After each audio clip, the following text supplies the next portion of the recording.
that is not a very good argument. I don't like where this is going. It's abandonment of care. It's also a really bad idea. A nasal cannula wrapped around his... Go, little guy, go. I try to kill him, you're mad. I don't kill him, you're mad. The source of the problem's either in his heart or his lungs. Exercising with a lung full of your own bodily fluids tends to hurt. I don't call it a stress test for nothing. Do it again. He's drowning! Then pull him out of the pool and do it again. There are no words to describe degrees of what he's feeling right now. This isn't working. So I'm just gonna try and speed things up a little. Is that epi? That's not the protocol. Over 100. Now we're getting somewhere. Probably not a good idea. No EKG changes. And we push harder. Faust, you're gonna kill him. No, he's right. Let him do it. Foreman? Still no sign of blockage. Which means it's not the heart. So it must be the lungs. No, just give me the rest of the epinephrine. Test is over. It's okay. We're gonna stabilize you. No, just let me die. I don't want to live like this. So there are a couple things going on here. The first is that, pretty needless to say, I don't think House should have given the patient the epinephrine, that exposed the patient to risk that could have stopped his heart or harmed him in some other serious way. Not a good idea. The second more interesting thing that's going on, ethically speaking, is that the patient asks the doctor to give him more epinephrine so that, with the understanding that that will cause his death. Now, I don't think that they should follow that in this case, that there's has been no discussion, that there's no kind of sense of what the patient's preferences are. He's asking this in kind of a spur of the moment thing. So I think it would have been wrong for the doctor to give him more epinephrine to add to what House had already done and thereby stopping his heart. He says no more tests. He wants to die and he wants us to help him do it. He's thought this through. It's not an impulsive decision. Neither is mine.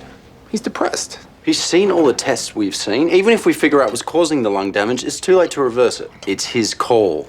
One thing I find interesting about this exchange, this is a really good demonstration of why I think that medicine is about values as much as it is about the science of it. That in this case, the discussion that they're having is who gets to make this decision? Is it up to the doctors to say how much treatment or how much kind of diagnostic stuff a patient needs to go through before they can make an informed decision? Or is it up to the patient to decide? And in this case, the patient is an expert in physiology. He knows at least as much as the doctors do. And as Dr. Chase points out in this case, that the patient has undergone all kinds of tests. So my view is that it should be up to patients to decide when they've had enough. So if they don't want to continue to receive a battery of tests and to keep trying different treatments in the unlikely event that one treatment is going to work, that's up to them. That's up to the patient. The doctors can keep recommending treatments or keep saying that something else might work, but it shouldn't really be up to the doctors to make that call, because it's not a scientific decision. It's a decision about the patient's values, and the patient has decision-making capacity. He's the best person to make that decision about his own life. Every doctor I've ever practiced with has done it. They don't want to, they don't like to, but that's the way it is. I haven't, I won't. I couldn't do it either. You just said we should respect his decision. Respect it doesn't necessarily mean we honor it. At some point, do no harm has to mean allowing nature to take its course. Sticking a metal syringe into a plastic IV line and pumping in a lethal dose of morphine is not letting nature take its course. Not according to the state of New Jersey.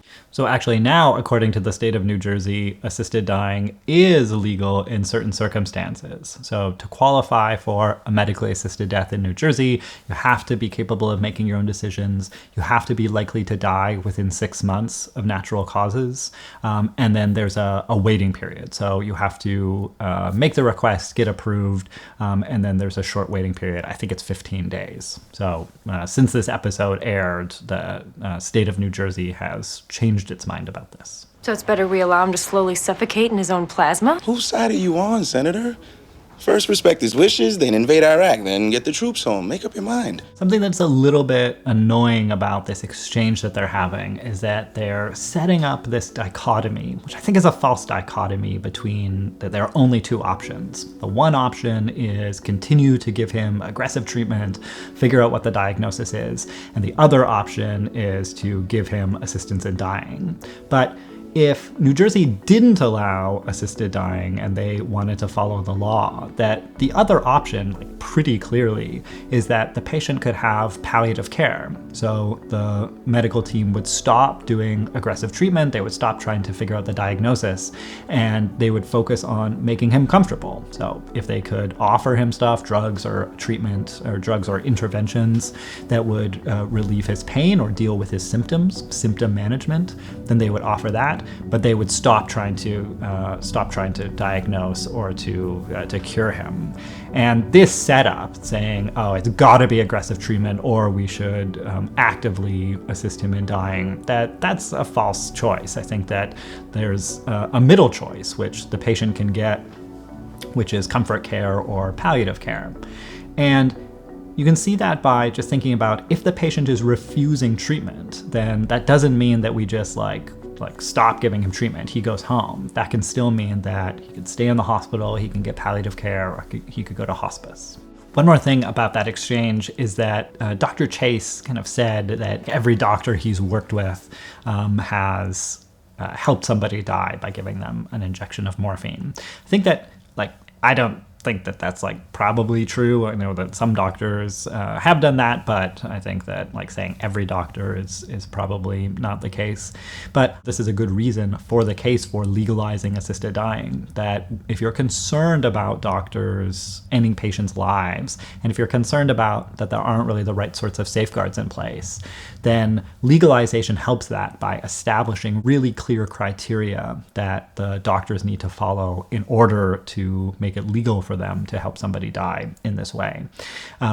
Prior to legalization, it's kind of in the shadows, and the doctors are taking on risk that they could go to jail, and it's also riskier for patients because patients have to convince doctors to break the law, and it also means that there's less oversight for doctors, so that doctors might be able to get away with stuff that is stuff that they should not get away with. So better to have it out in the open, to have a clear legal process for it, and that establishes safeguards that doctors have to follow. Must have fallen out of bed and got the nasal cannula wrapped around his neck somehow. I don't want to live. You're wasting your time. There must be other patients you could actually help. I won't consent to any more tests. And if anyone tries to so much as touch me, I'll press charges for assault. I went over this in the last video, but that if you are assaulted, you don't press charges. You can sue, but it is the police and then the prosecution. The prosecution is the one who would press charges. So in this case, the patient would call the police, say, "I have been assaulted." They would do an investigation, and then the prosecutor would decide whether to press charges or not. That's a legal point. That one is on the house for you. Okay, you heard the man. He wants everyone to leave him alone. Why don't you go first? Get out! Not a nice way to treat a nurse, by the way. Figured you'd have the guts to do what had to be done if it came to that. We're nowhere near that. It's time to test your lungs. Breathe. Stop. House, you're hurting him. What House just did is very wrong, and this is the sort of thing that is also against the law, and the patient should sue. And the doctors were right to try to physically stop him. Fine. You don't help us, we don't help you. That's abandonment of care. That's also a really bad idea, very unethical. Your lungs slowly fill with fluid. You gasp to catch every breath, but never can. Every breath is petrifying. It'll be slow, painful, torturous. What House just did there is also very unethical, that it's threatening patient abandonment, saying that if you don't do what we want, that we're gonna leave you alone, and so then you're gonna suffer. That's a really bad thing to do. How about we make a deal? Give me one more day. If I don't find out exactly what's wrong with you by then, I'll help you die. 24 hours. I think what happened there is also very unethical. That House, not the offer, I think perhaps they offered to help him die, but the offer to do it only if it's like a quid pro quo, that the patient has to agree to this battery of tests and so on, and only then will House give him the thing that he's asking for. That is definitely not a good thing to do. What'd the bone marrow biopsy show? Don't have the results. What? There's no bacteria in the blood cultures. So far, nothing. Nothing in the urine. Head's clean. You were wrong. His faculties are intact. It's 4 o'clock. We have nothing to tell him. Still haven't ruled out fungus. Yep, we have. No buds, no hyphae. Bone marrow biopsy revealed multiple myeloma. It's not good news, but there are some treatments. Need to draw some blood. What about my breathing? Lying to patients. Hyperviscosity syndrome gummed up the blood vessels in your lungs. There's no M protein in my urine. Odd presentation. So odd that Dr. Cameron doesn't believe it either. Just give me 12 more hours. We had a deal. No more tests. You a man of your word or not? No, as a matter of fact, I'm not. Fine. Then discharge me. Once again, it doesn't mean that the patient has to go home. He could get palliative care. So Dr. House should put in a palliative care consult. A palliative care doctor should come and review the patient's chart, talk to the patient, and it might be that the patient stays in hospital, that will be the best option for him to still get the care he needs to address his symptoms. Or he could go to hospice, or he could go home and do home hospice. There are other options, but just saying treatment or I have to go home, it's adding to the drama of this, but it's not actually how it has to go. Where are you going? Nowhere! You can't do that. Can't do what? Administer a prescription painkiller to a patient who's in pain? I can't let you do this. Either I die in pain or I just die. That's what the argument is here. No, it's about whether you die or we murder you. So I do think that the patient is right, that it's a choice between whether he dies in pain or whether he just dies. And one of the basic cases for allowing assisted dying, so the ethical case for it, is the prevention of suffering. That a patient who would otherwise just have a long, drawn-out, painful death, as it seems like this patient would, that's not better for him. And so we should try to help people prevent suffering when we can. Assisted dying allows that in some cases. The other argument is that the patient is able to make an autonomous decision, and he can make this decision for himself, so he should be allowed to do it. I talked about in the last House video about there's this kind of unfortunate fact about people who are on ventilators that in kind of a tragic way, that they're lucky because they can consent to the removal of their ventilator, which will immediately cause their death. Whereas somebody like this patient, he's not able to have life support removed that would hasten his death quickly. So the case for assisted dying is partly based on that kind of factor, that there's this autonomous decision. Dr. Foreman says, no, really, it's about letting you die versus murdering you. And I think that is a false way of putting it, that murder means wrongful killing, but it's not clear why this would be wrongful killing. It's going to benefit the patient, and the patient is consenting to it. So it's not murder. Now, he might mean that it's homicide, that it's illegal, that it's against the law. But ethically speaking, I think there are cases where assisted dying can be justified. The state of New Jersey agrees. They think that is why they've changed the law, as have other states in the U.S., Oregon being the first, but also many states, California, and so on. I should add, of course, that ethically speaking, it might be justified. Legally speaking, that House is going to, if he does this, he's about to commit homicide. And if he got caught, then he could not only lose his license, but be prosecuted or be charged with homicide. So this could be a case where law and ethics can come apart. I should mention one other thing about that I forgot to mention about New Jersey law before, that New Jersey, as with every other state where assisted dying is legal, it requires the patient to self-administer medication. So what House is doing in this case is sometimes called euthanasia, that House is going to do the action that directly leads to the patient's death. In New Jersey, if you qualify for an assisted death now, you're given a prescription, and then you have to take it yourself. yourself. You have to swallow it. In Canada, both euthanasia, where the doctor does it, and what's sometimes called assisted suicide, where the patient takes it themselves, both types are allowed. And in almost all cases, the patient chooses for the doctor to do it, to have euthanasia. One of the reasons that I think the US states have gone with requiring the patient to administer is that I think the argument is supposed to be that it, better guarantees that the patient really wants it, so that a doctor can't come and kill somebody when the patient didn't really want that to happen. But there are serious ethical problems with requiring self-administration.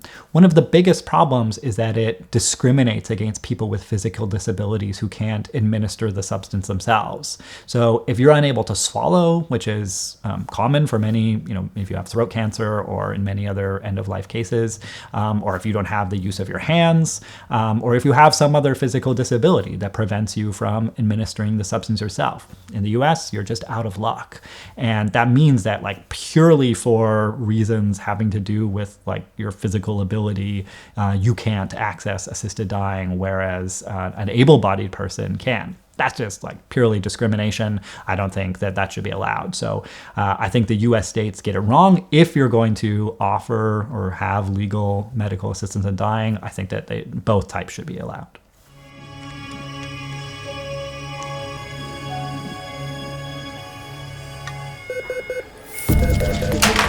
What are you doing?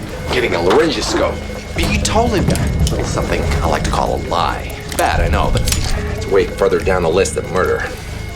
That is not a very good argument that, I said I was going to kill him, but I actually just lied to him, and lying is not as bad as killing. So I don't think you should lie to patients in this kind of case. It's wrong to do.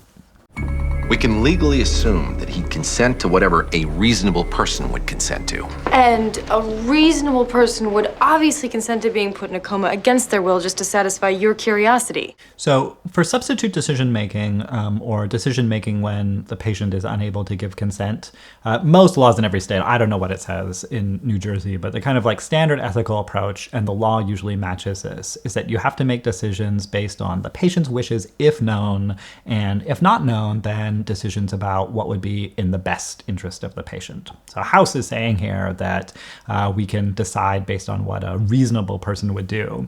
But we know that the patient had a wish, a specific wish about what his preferences were, that he didn't want to have treatment, and in fact, that he wanted them to hasten his death.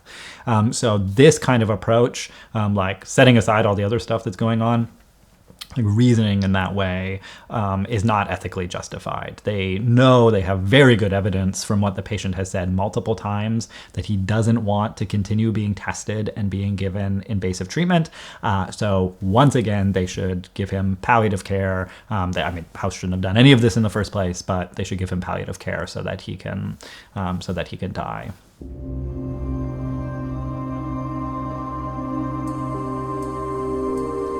Don't go towards the light. Oh man, I would be pissed. I told you I didn't want... Sorry, a little deaf in one ear. We need to attach some sensors to your skin. No.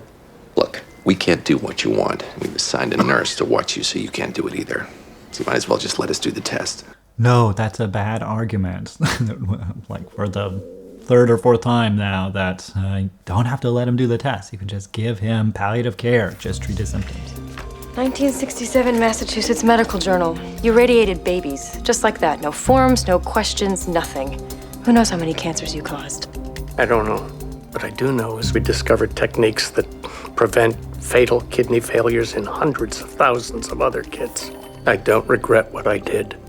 Informed consent, patient rights, holds back research. It is the case that it holds back research, but that doesn't mean that it's justified. I should do a video on research ethics. That was not very nice. Informed consent is holding back our diagnosis. Good for you. That's a good point.